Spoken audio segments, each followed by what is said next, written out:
Hello guys, Ipatina TV, it's here. Ayan, pumunta tayo sa shop ng Bath and Body Works guys, dito sa Shatin, Hong Kong.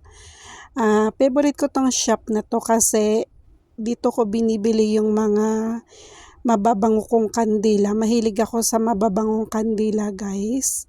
Ayan, nakita kong sale ang nila, body spray nila. Lahat ng klase ng body spray sale ang Bath and Body Works ngayong araw na yan. Konting kwento lang guys, pag sa atin sa Pilipinas hindi ko kayang bilihin yung mga yan, pero dahil OFW tayo, nakakabili tayo kahit papano.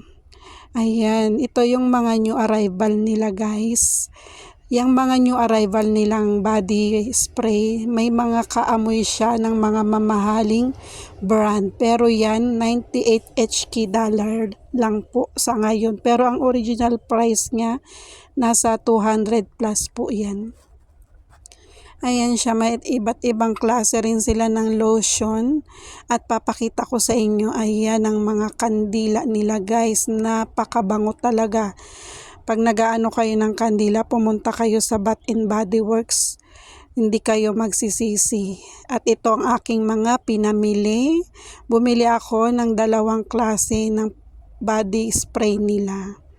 Yun lang guys. Bye-bye!